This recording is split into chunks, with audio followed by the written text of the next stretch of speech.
Welcome to KG chemistry academy. हा आपला तिसरा लेक्चर आहे. आपण मागच्या 2 लेक्चरमध्ये, पहिल्या लेक्चरमध्ये क्लासिफिकेशन आणि दुसऱ्या लेक्चरमध्ये आपण काही रिॲक्शन घेतले, जसं अल्कोहोल सोबत रिॲक्शन घेतला, HBr, HCl, HI, नंतर फॉस्फरस ट्रायहलाइड, फॉस्फरस पेंटाहलाइड आणि मार्कोनिक ऑफ रूट. हे आपण काही 2 लेक्चरमध्ये कंप्लीट केले. आपला लेक्चर 3 आहे आणि याच्यामध्ये आपण बघणार आहोत फ्रेंकेल-स्टीन रिॲक्शन आणि स्वार्ट्स रिॲक्शन आणि एक इलेक्ट्रोफिलिक सबस्टिट्यूशन रिॲक्शन. ह्या 3 रिॲक्शन आपण या क्लासमध्ये बघणार आहोत. चला तर आपण चालू करू फ्रेंकेल-स्टीन रिॲक्शन.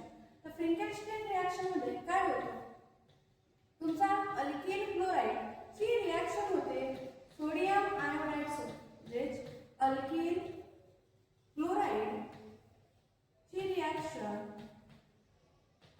कोणासोबत होते? सोडियम आयोडाइड सोबत. सोडियम आयोडाइड नंतर काय होईल बघ. इथं आपण हिला काय म्हटलंय? Halogen exchange reaction. म्हणजे हॅलोजन एक्सचेंज म्हणजे जर इथं क्लोरीन आहे तर काय लागेल? आयोडीन. इथून काय काढाल? Cl. इथे काय काढाल? Na. म्हणजे काय बनवेल? 2 टाइम्स काय बनवेल? NaCl. म्हणजे NaCl प्लस काय राहिला आता? I आणि R म्हणजे RI. इकडे आपण काय वापरलं होता? अल्किल क्लोराइड आणि काय म्हणला? Alkyl iodide. म्हणजे काय एक्सचेंज झाले? हॅलोजन एक्सचेंज झाले. अल्किल आयोडाइड म्हणून आपण हिला म्हणतो हॅलोजन एक्सचेंज रिॲक्शन. लक्षात ठेवा, फ्रेंकेल-स्टीन रिॲक्शन मध्ये आपल्याला काय वापरायचं आहे? सोडियम आयोडाइड वापरायचे आहे. आणि आपल्याला पेपरमध्ये 1 मार्कला विचारते आणि दोघांना कंबाईन करून 2 मार्क आणि कधी कधी डिस्टिंग्विश पण विचारते. जर आपण स्वार्ट्स रिॲक्शन घेतलो, तसं स्वार्ट्स रिॲक्शन घ्यायचे तर अल्किल क्लोराइडची रिॲक्शन होते सिल्वर फ्लोराइड सोबत. म्हणजे अल्किल क्लोराइडची रिॲक्शन कोणासोबत? सिल्वर फ्लोराइड सोबत. काय बनवेल? इथून काय काढू आपण? Cl आणि इथून काय काढू? Ag. म्हणजे काय बनवेल? AgCl ॲज अ प्रेसिपिटेट आणि इथे पण sodium chloride as a precipitate बाहेर निघतो. प्लस काय राहिला? R आणि F. म्हणजे इथं वापरला होता आपण अल्किल क्लोराइड. काय म्हणला? Alkyl chloride. म्हणजे ही आहे आपली स्वार्ट्स रिॲक्शन आणि ही आहे आपली फ्रेंकेल-स्टीन रिॲक्शन. दोघांमध्ये एकच फरक आहे.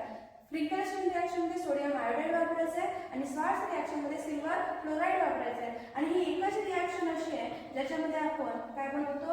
अल्किल फ्लोराइड बनवतो. नाहीतर अशी एकही रिॲक्शन नाही आहे ज्याच्यामध्ये आपण फ्लोरीनचा यूज करतो. आपल्या ह्या 2 रिॲक्शन आहेत आणि जो तुमचा स्वार्ट्स रिॲक्शन आहे त्याच्या ॲरोवर काय असतो?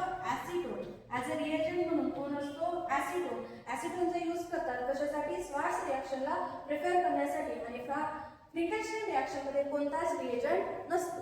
आणि थर्ड रिॲक्शन आहे आपली electrophilic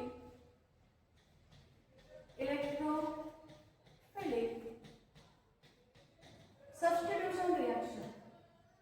electrophilic substitution reaction. Electrophilic substitution reaction मध्ये आपल्याला घ्यायचं आहे तोलुईन. काय घ्यायचं आहे? तोलुईन. तोलुईन म्हणजे बेन्झीनला काय लागेल? CH3. तोलुईन म्हणजे बेन्झीनला काय लागेल? CH3. हा काय आहे तुमचा? तोलुईन. आणि याची रिॲक्शन करायची आपल्याला ब्रोमीन सोबत म्हणजे Br2 सोबत.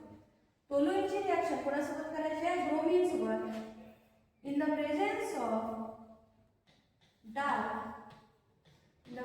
ऑफ डार्क फेरस असं म्हणतात. The presence of dark. तर काय करायचं आहे? हे पण घ्यायचं आहे तुम्हाला 2 टाइम्स आणि Br पण किती टाइम्स घ्या? 2 टाइम्स. आपले प्रोडक्ट बनते ऑर्थो आणि पॅरा पोझिशन. कुठं? ऑर्थो आणि पॅरा पोझिशन वर. पहिले जसं आहे तसं लिहून घ्या. CH3 plus benzene as it is आणि इथे पण काही CH3. कारण की आपण इथे किती टाइम्स लिहिला? 2 टाइम्स. आता काय करायचं? जर ऑर्थो मधला H काढाल, कारण की आपल्याला ऍड करायसाठी काहीतरी खाली पण करावं लागेल, तेव्हाच काय होईल? ऍड होईल. बघा इथं H निघेल तेव्हाच इथं काय ऍड होईल? Br. आणि इथं काय होईल? Add Br. जेव्हा तुम्ही पॅरा पोझिशन वरचा H काढाल या साईडचा, तेव्हा जो H निघेल तेव्हा काय ऍड होईल? Br.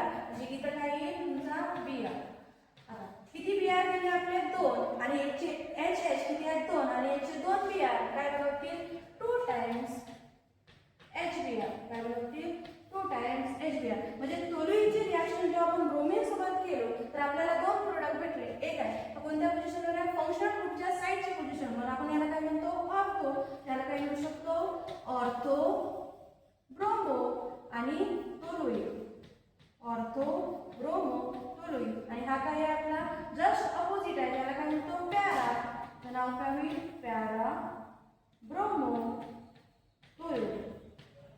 Para bromo toluene. म्हणजे जेव्हा आपण तोलुईची रिॲक्शन ब्रोमीन सोबत केलो आपल्याला दोन प्रोडक्ट भेटले, एक ऑर्थो ब्रोमो तोलुई आणि एक पॅरा ब्रोमो तोलुई. म्हणजे आजच्या लेक्चरमध्ये आपण काय घेतलं, स्वार्ट्झ रिॲक्शन, फिंकलस्टीन रिॲक्शन आणि इलेक्ट्रोफिलिक सबस्टिट्यूशन रिॲक्शन. आणि हे पेपरला विचारते. बाकी आपण नेक्स्ट